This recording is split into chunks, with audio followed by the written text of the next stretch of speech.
Bapak Ibu. Shalom. Kita bersyukur kepada Tuhan untuk pemeliharaannya yang sempurna. Kita tidak bisa berkumpul bersama di gereja, tetapi kasih setia Tuhan di dalam kehidupan kita tidak pernah berakhir, tidak pernah berhenti.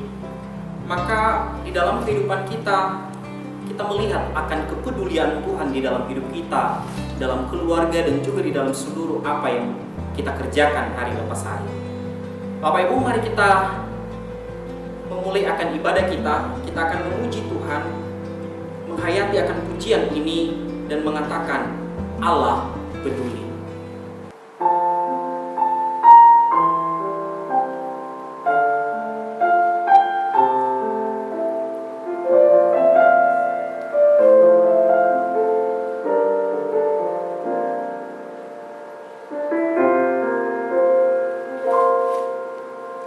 Banyak perkara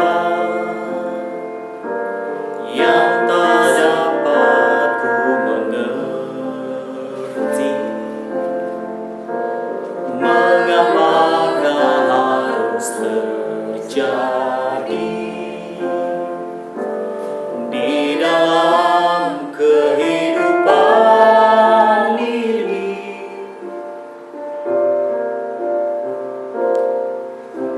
Satu perkara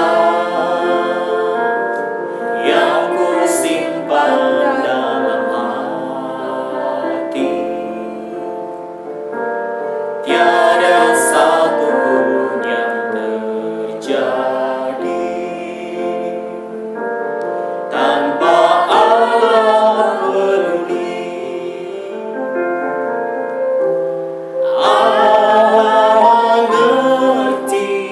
Allah peduli segala persoalan yang kita hadapi, tak akan pernah dibiarkannya.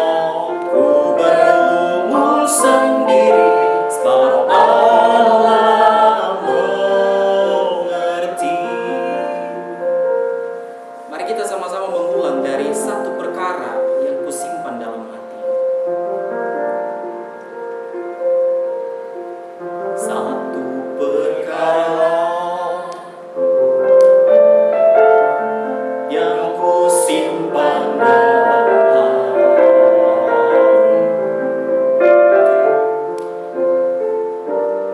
tiada satu pun yang terjadi tanpa Allah peduli. Allah mengerti, Allah peduli.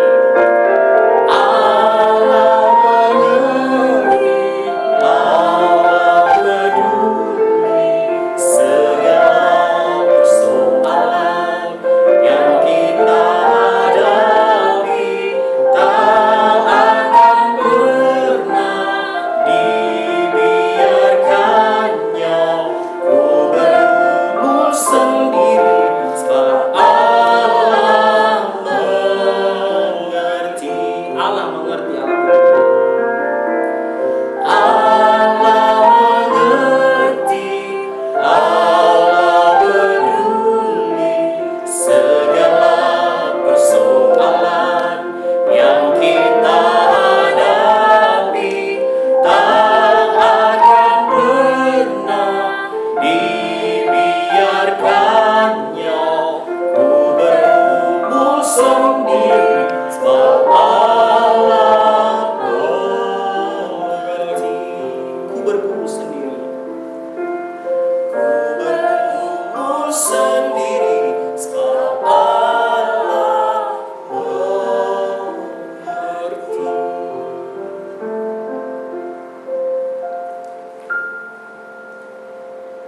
Pertolongan kita pagi ini di dalam kebaktian di rumah masing-masing datang dalam nama Tuhan yang menjadikan langit dan bumi serta sekalian isinya. Ia yang memeliharakan kesetiaannya sampai selama-lamanya, dan Ia tidak pernah meninggalkan kita perbuatan tangan. Turunlah atas saudara-saudara semua kasih karunia dari Allah Bapa, damai sejahtera dari Yesus Kristus di dalam Roh. Hormat bagi Allah Bapa. Kita nyanyikan satu baitnya saja.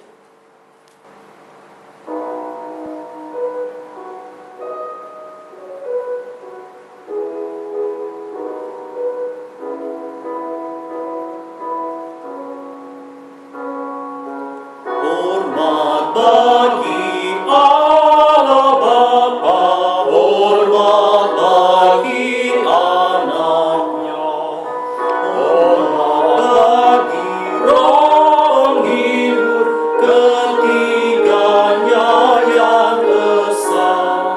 Haleluya, haleluya, ketiganya yang esa.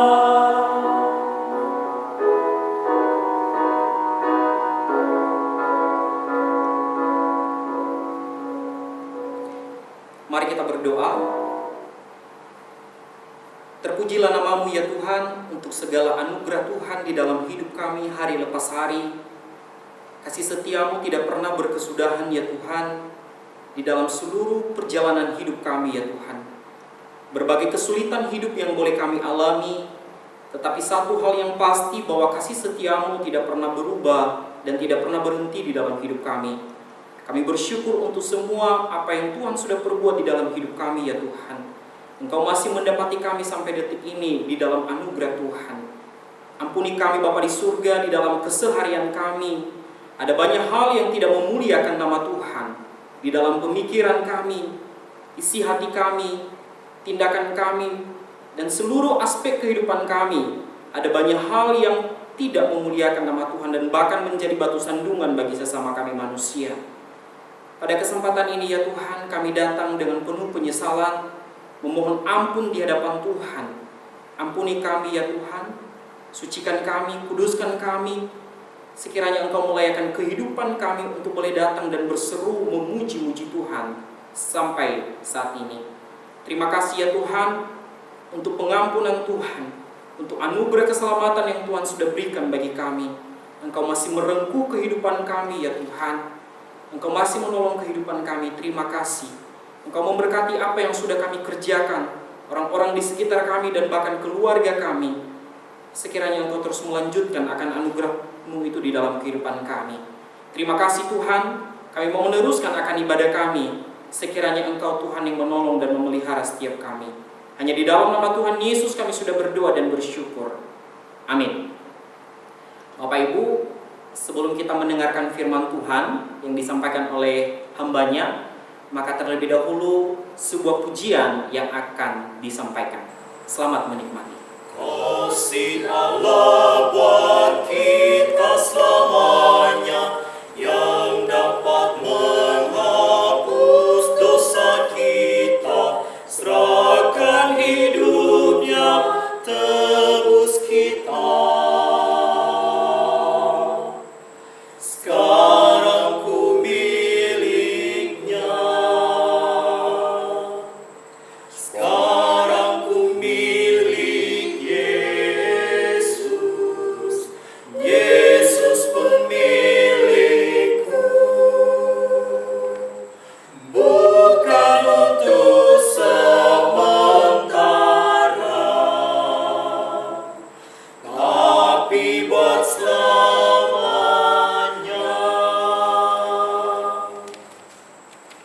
waktuku tersesat dalam dosa, Yesus datang beriku keselamatan. Angkatku dari duka cemar, sekarang ku miliknya. Ku bahagia sebab Yesus tolongku, semua dosaku telah dihapusnya. Selamat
Kita akan bersama-sama merenungkan firman Tuhan. Meskipun kita ada di rumah masing-masing, tapi kita akan tetap merenungkan firman Tuhan bersama. Tema ini yaitu Yesus menampakkan diri kepada murid-muridnya di pantai Danau Tiberias. Pembacaan dari Yohanes 21 ayat 1 sampai dengan 18. Kemudian Yesus menampakkan diri lagi kepada murid-muridnya di pantai Danau Tiberias. Dan dia menampakkan diri sebagai berikut. Di pantai itu berkumpul Simon Petrus, Thomas yang disebut Didimus, Nathanael dari Kana yang di Galilea, anak-anak Zebedius, dan dua orang muridnya yang lain. Kata Simon Petrus kepada mereka, "Aku pergi menangkap ikan." Kata mereka kepadanya, "Kami pergi juga dengan engkau." Mereka berangkat, lalu naik ke perahu. Tetapi malam itu, mereka tidak menangkap apa-apa. Ketika hari mulai siang, Yesus berdiri di pantai. Akan tetapi, murid-murid itu tidak tahu bahwa ia adalah Yesus. Kata Yesus kepada mereka, "Hai anak-anak, adakah kamu mempunyai lauk pauk?" Jawab mereka, "Tidak ada." Maka kata Yesus kepada mereka, "Tebarkanlah jalanmu di sebelah kanan dari perahu, maka akan kamu peroleh." Lalu mereka menebarkannya, dan mereka tidak dapat menariknya lagi karena banyaknya ikan. Maka murid yang dikasihi Yesus itu berkata kepada Petrus, "Itu Tuhan." Ketika Petrus mendengar bahwa itu adalah Tuhan, maka ia mengenakan pakaiannya, sebab ia tidak berpakaian, lalu terjun ke dalam danau. Murid-murid yang lain datang dengan perahu, karena mereka tidak jauh dari darat. Hanya kira-kira 200 hasta saja, dan mereka menghela jala yang penuh ikan. Ketika mereka tiba di darat, mereka melihat api aram, dan di atasnya ikan dan roti. Kata Yesus kepada mereka, "Bawalah beberapa ikan yang baru kamu tangkap itu." Simon Petrus naik ke perahu, lalu menghela jala itu ke darat, penuh ikan-ikan besar, 153 ekor banyaknya. Dan sungguh pun sebanyak itu, jala itu tidak koyak. Kata Yesus kepada mereka, "Marilah dan sarapanlah."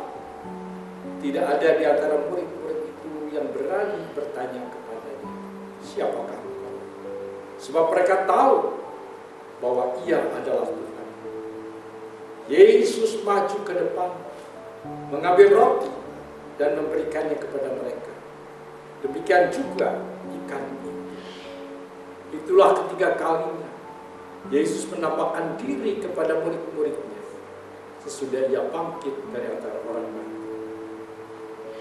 Sesudah sarapan, Yesus berkata kepada Simon Petrus, "Simon, anaknya Yohanes, apakah engkau mengasihi aku lebih daripada mereka ini?" Jawab Petrus kepadanya, "Benar Tuhan, Engkau tahu bahwa aku mengasihi engkau." Kata Yesus kepadanya, "Gembalakanlah domba-domba." Kata Yesus pula kepadanya untuk kedua kalinya, "Simon, anak Yohanes, apakah engkau mengasihi aku?" Jawab Petrus kepadanya, "Benar Tuhan, engkau tahu bahwa aku mengasihi engkau." Kata Yesus kepadanya, "Gembalakanlah domba-domba." Kata Kata Yesus kepadanya untuk ketiga kalinya, Simon, anak Yohanes, apakah engkau mengasihi aku? Maka sedih hati Petrus, karena Yesus berkata untuk ketiga kali, apakah engkau mengasihi aku? Dan dia berkata kepadanya, Tuhan, engkau tahu segala sesuatu. Engkau tahu bahwa aku mengasihi engkau. Kata Yesus kepadanya, gembalakanlah domba-domba. Aku berkata kepadamu, sesungguhnya ketika engkau masih muda, engkau mengikat pinggangmu sendiri, dan engkau berjalan kemana saja kau kehendak. Tetapi jika engkau sudah menjadi tua, engkau akan mengulurkan tanganmu, dan orang lain akan mengikat engkau dan membawa engkau ke tempat yang tidak kau kehendaki. Sampai di sini pembacaan firman Tuhan.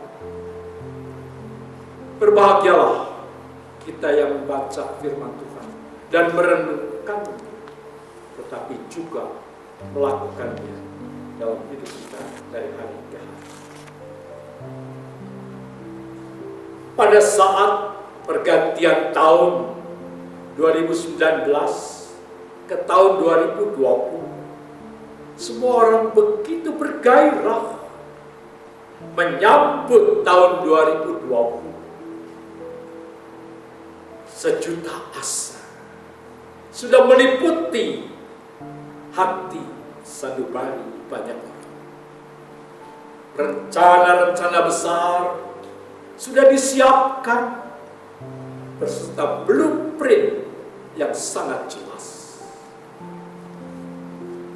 Pialang saham sudah memasang target yang tinggi.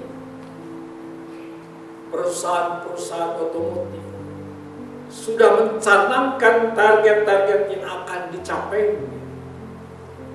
Pemerintah mencanangkan akan dimulainya proyek-proyek pemindahan ibu kota. Gereja-gereja mempersiapkan rencana besar sepanjang tahun 2020. Rencana penginjilan dan banyak hal yang harus dicapai. Bagi gereja Isa Al-Masih, Sinode Gereja Isa Al-Masih merencanakan sidang sinode di Jakarta pada tanggal 28 sampai dengan 31 Juli 2020.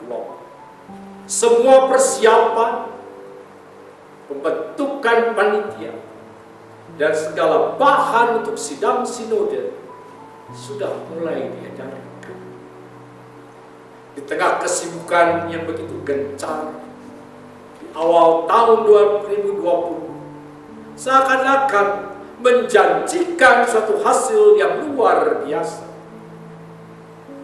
Ketika kita lihat pencapaian yang sudah dilakukan pemerintah di bawah kepemimpinan Presiden Joko Widodo, kita berdecak kagum dan begitu bangga dengan terrealisasinya tol laut, tol Trans Papua, tol Sumatera, tol Trans Jawa, LRT, MRT di Jakarta, bandara udara yang semakin memadai, serta penambahan bandara baru seperti di Kertajati begitu mempesona. Belum lagi melihat kemajuan-kemajuan yang terjadi di luar negeri, sangat-sangat mengagumkan. Tetapi tiba-tiba dengan tidak disangka-sangka pada permulaan bulan Maret atau akhir Februari, dunia dikejutkan dengan COVID-19 yang menyerang Tiongkok. Begitu ganas sampai Wuhan menutup atau melockdown seluruh kota Wuhan. Dan kemudian seluruh Tiongkok penduduk tidak boleh keluar rumah. Semua pabrik ditutup, bahkan hampir seluruh Tiongkok menjadi kota mati. Penerbangan dari dan ke RRC dihentikan. Penduduk dirumahkan, dilarang keluar rumah. Ketika itu di Indonesia masih aman-aman, tenang-tenang saja. Semua berpikir, dulu juga SARS, MERS, dan juga flu yang lain. Hanya beberapa tempat yang kejakitan. Kita tidak pernah berpikir bahwa COVID-19 ini begitu dahsyat. Dan Indonesia terkena juga. Bukan hanya Indonesia, menjalar kepada seluruh dunia. Kelima benua, Inggris, Italia, Prancis, negara-negara Eropa terkena wabah COVID-19. Lebih parah lagi, Amerika juga mengalami akan COVID-19. Bahkan korban meninggal banyak di seluruh dunia yang terpapar COVID-19. Seluruh dunia melakukan lockdown yang menjadi korban bukan hanya kesehatan manusia, tetapi akibatnya memukul banyak segi-segi kehidupan. Memukul ekonomi dunia. Seluruh dunia sepi. Tidak ada transaksi. Semua kena dampak COVID-19. Semua bangsa menjerit. Belum tahu kapan berakhirnya COVID-19. Saat Yesus disalibkan, mati dan dikuburkan, dunia agama Yahudi berjingkrak kegirangan. Mereka mengira pengacau yang dianggapnya membahayakan perkembangan agama Yahudi sudah habis. Tetapi mereka salah besar. Yesus bangkit dan membawa pembaruan yang luar biasa. Tetapi murid-murid Tuhan yang sudah bertemu dengan Tuhan setelah kebangkitannya memang gembira. Tetapi penampakan Yesus kelanjutannya tidak setiap kali. Yesus tidak seperti sebelumnya selalu bersama-sama dengan kita. Yesus hanya tampak sekali-sekali. Dan itu pun dapat dihitung ketika bersama dengan Yesus. Ada banyak rencana yang sudah diusung, disiapkan, disusun. Yohanes dan Yakobus berencanakan untuk duduk di kanan dan kiri Yesus saat Yesus mendirikan kerajaannya. Mereka masih berpikir kerajaan Allah itu di dunia. Tetapi Yesus ditangkap dan mati di salib. Pupuslah semua pengharapan itu. Sekalipun Yesus sudah bangkit dari kematian, tetapi pikir mereka, Yesus belum melakukan sesuatu. Mereka kelihatan begitu gelisah, begitu galau, sehingga pada saat Yesus menampakkan diri pada mereka di tepi danau Tiberias, tidak semua murid ikut berkumpul. Kalau dari nama yang tertulis, hanya ada 7 orang murid saja yang tampak berkumpul di situ. Saat mereka berkumpul, mereka masih dalam keadaan ketakutan dan juga tidak tahu apa yang harus dilakukan. Semuanya menunggu dan menunggu. Suatu saat Petrus berkata kepada mereka, "Aku pergi menangkap ikan."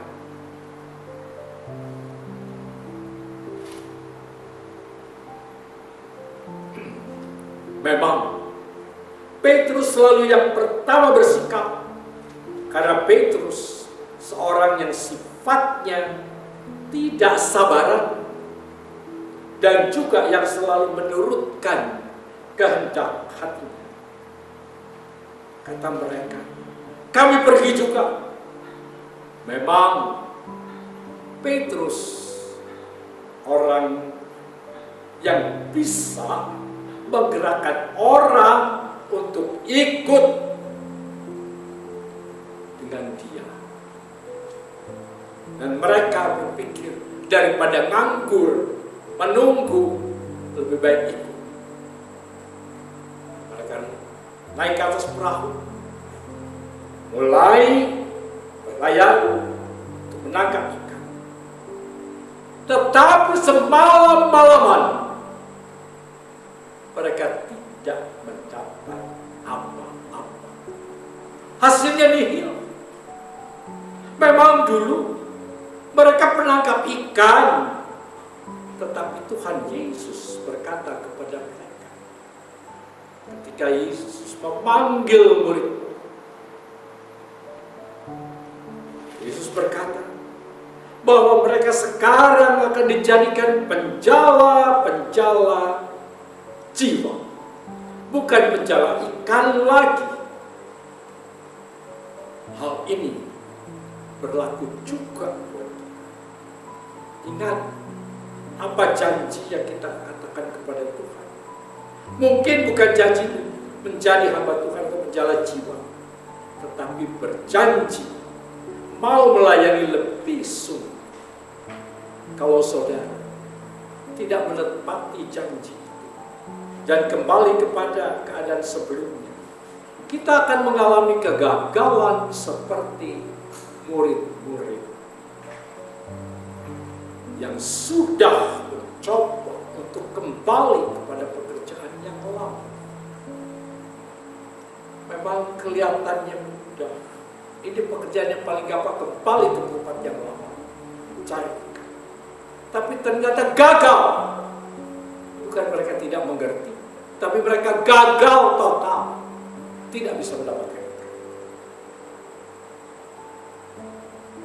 Ketika hari mulai siang, Yesus berdiri di pantai. Tetapi murid-murid itu tidak tahu bahwa itu adalah Yesus. Lalu Yesus berkata kepada mereka, "Hai anak-anak, adakah kamu mempunyai lauk pauk?" Jawab mereka, "Tidak ada." Ingat saudara, Yesus selalu memperdulikan, memperhatikan akan murid-murid. Apakah mereka masih bisa terpelihara atau? Maka kata Yesus kepada mereka, "Tebarkan jala di sebelah kanan ke bawah, maka akan kamu peroleh." Lalu mereka menebarkannya dan mereka tidak dapat menariknya lagi karena banyak ikan yang ditangkap.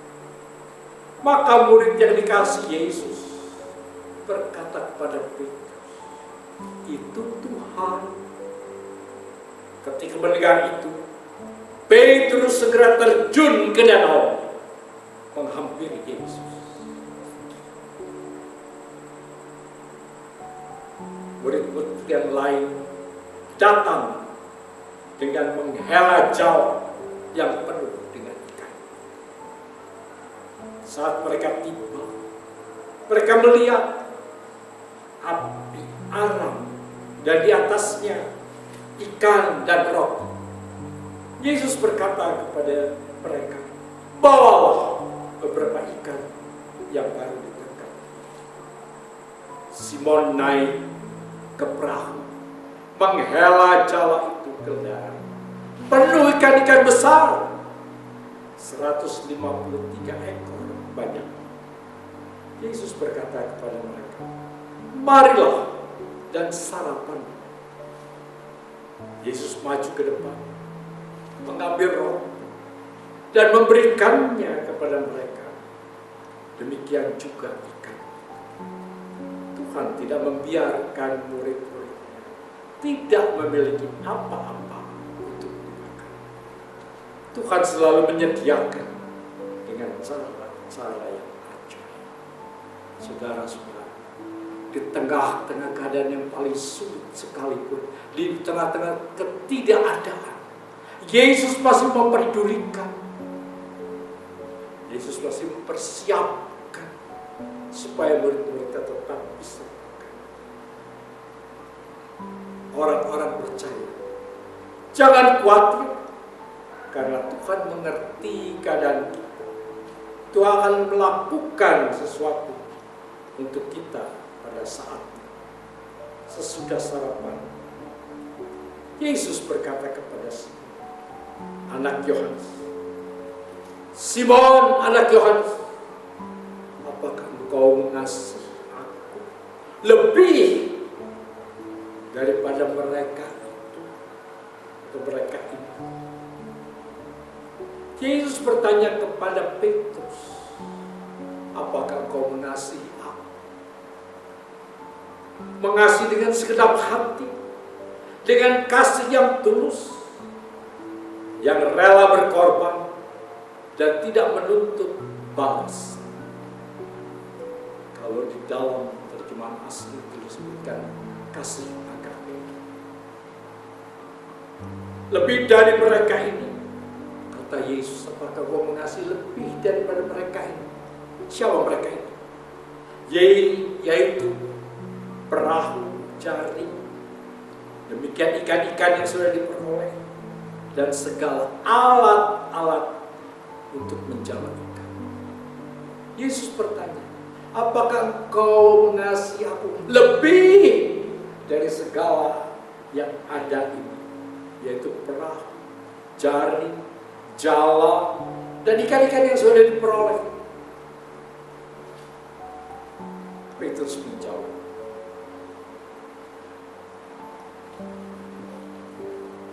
benar Tuhan, engkau tahu bahwa aku mengasihi engkau.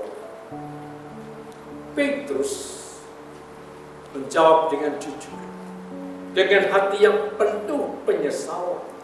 Ia tahu bagaimana sikap ketika ketidaktaatannya, dan ia tahu ia sudah gagal karena kesombongannya dan keangkuhan.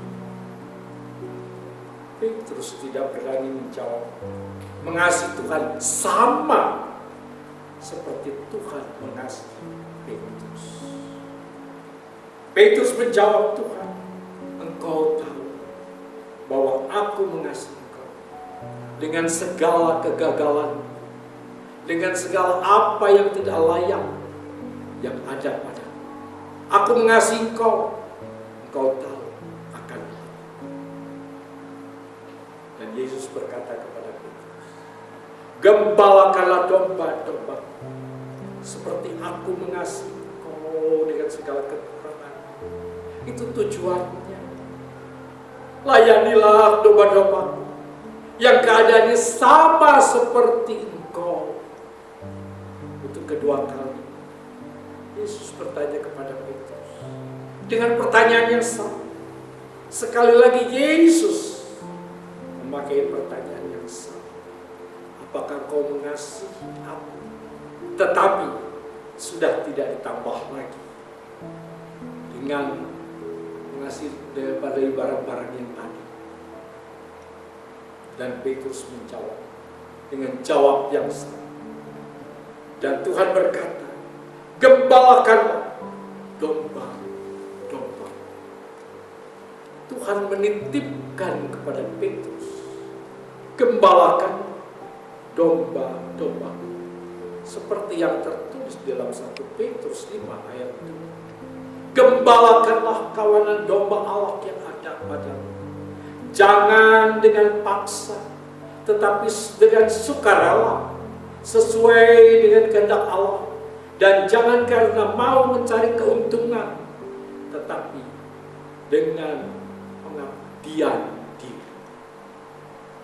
Dalam Kisah Rasul 20 ayat 28, karena itu jagalah dirimu, dan kamulah yang ditetapkan oleh Roh Kudus menjadi penilik untuk mengembalakan jemaat Allah yang diperolehnya dengan darah anaknya sendiri. Kemudian Yesus bertanya lagi kepada Petrus untuk ketiga kali. Simon, anak Yohanes, apakah kau mengasihi aku? Jawab Petrus, benar Tuhan. Engkau tahu bahwa aku mengasihi engkau. Tetapi pertanyaan Tuhan kali memakai kata kasih yang dipergunakan oleh Petrus. Bukan lagi memakai kata agape, tetapi filio. Saat Petrus menjawab pertanyaan Tuhan yang ketiga kali, Petrus menjawab dengan hati yang sedih. Petrus mengerti, ia sangat terbatas kasih. Ia sangat terbatas kasih kepada Tuhan. Hanya sebatas kemampuan. Petrus sering gagal ketika menyatakan Petrus rela mati untuk mengikut Yesus. Rela mati untuk Yesus Kristus. Nyatanya Petrus menyangkal Yesus. Petrus hanya bisa mengungkapkan bagaimana mungkin Petrus dapat mengasihi Yesus lebih dari segala keterbatasan. Kata Yesus kepada, gembalakanlah domba-domba. Saudara-saudara, yang harus digembalakan adalah jemaat yang harus digembalakan. Itu adalah domba-domba Tuhan. Domba-domba itu begitu bodoh, sering berkelahi di antara mereka. Domba-domba itu keras kepala. Inilah yang dititipkan oleh Yesus kepada Petrus. Gembalakanlah mereka, karena mereka adalah domba-domba Tuhan. Saudara-saudara, dunia ini memang semakin tua, semakin jahat. Tetapi kita anak-anak Tuhan diutus Tuhan. Seperti apa yang tertulis di dalam Lukas 10 ayat 3. Lihatlah, aku mengutus kamu seperti anak domba ke tengah-tengah serigala. Memang dunia selalu tidak menentu. Orang-orang percaya diutus Tuhan seperti anak domba ke tengah-tengah serigala, yang siap menerkam, tetapi jangan takut. Kita diutus untuk menggembalakan domba-domba Tuhan yang masih ada di tengah-tengah dunia. Masih banyak domba-domba yang belum dibawa masuk ke dalam kandang, dan domba-domba itu sedang keluar. Itu adalah domba-domba Tuhan yang harus digembalakan. Kalau kita dipanggil untuk membawa mereka masuk ke dalam kandang, supaya mereka dapat digembalakan.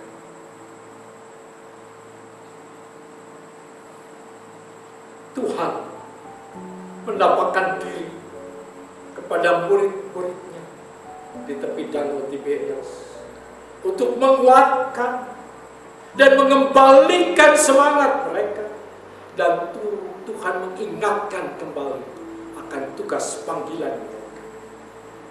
Tuhan mengingatkan pada Petrus dan yang lain-lain.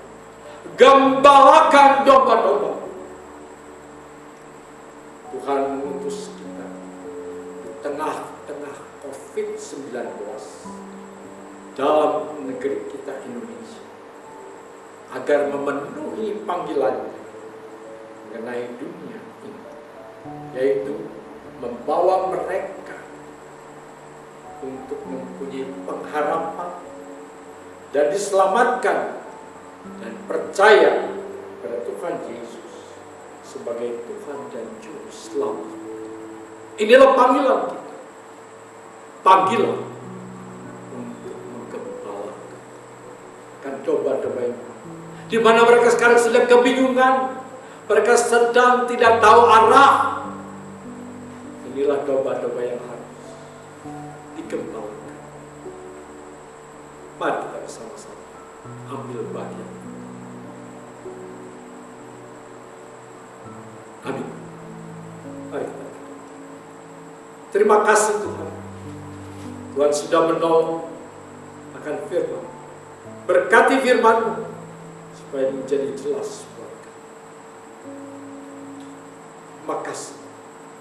Tolong supaya kami yang berada di tempat ini, di rumah kami masing-masing, kami Tuhan yang sudah diselamatkan, kami mempunyai panggilan seperti Petrus, seperti murid-murid yang lain, supaya kami Tuhan boleh ikut menggembalakan domba-domba Tuhan yang masih berkeliaran, yang masih belum dimasukkan ke dalam kandang. Mereka yang masih terhilang, biar kami boleh membawa mereka. Kasihani mereka. Terima kasih. Kami tahu COVID-19 telah ditunjukkan kepada kami supaya kami mempunyai kepedulian kepada domba-domba yang masih berkeliaran. Terima kasih. Terpujilah dalam nama Yesus. Amin. Mari kita berdoa. Kami bersyukur kepada Tuhan untuk kasih setia Tuhan sehingga kami boleh beribadah pada hari ini. Kami bisa memuji muliakan nama Tuhan. Kami boleh mendengarkan firman Tuhan. Tuhan, kiranya Engkau yang memberkati kami. Ajarlah kami untuk selalu mengasihi Tuhan lebih dari apa yang kami miliki.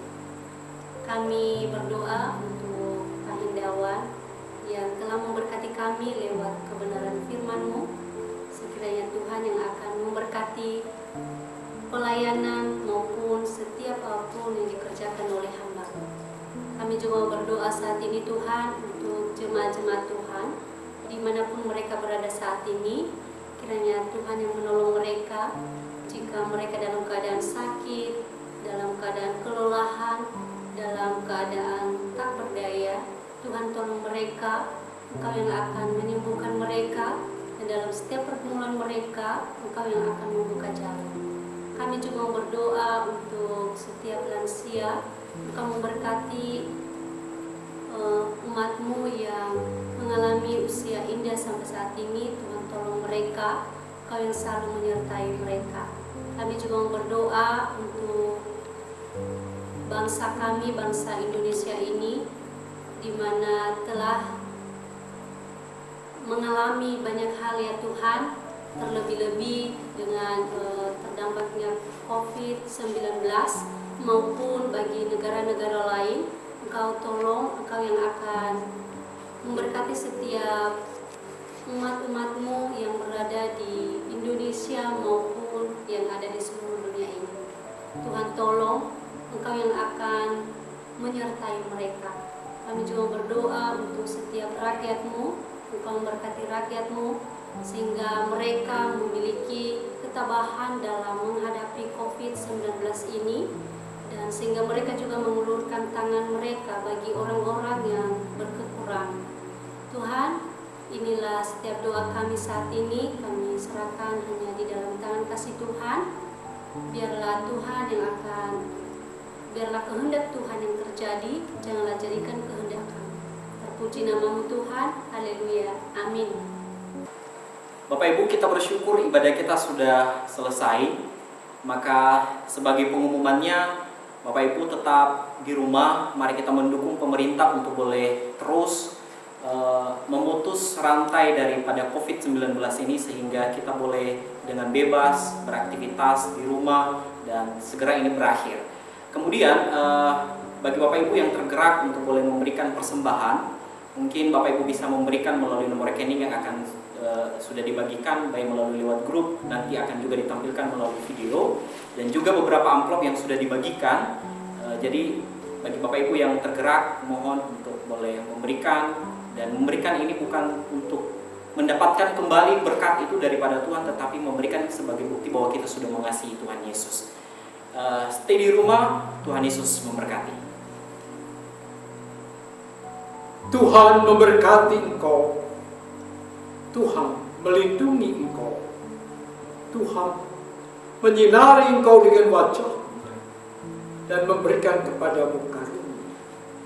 Tuhan menghadapkan wajah-Nya kepadamu, memberikan damai sejahtera. Amin. Selamat tinggal di rumah. Tetap bersih, tetap menjaga kesehatan dengan baik. Tuhan memberkati. Amin.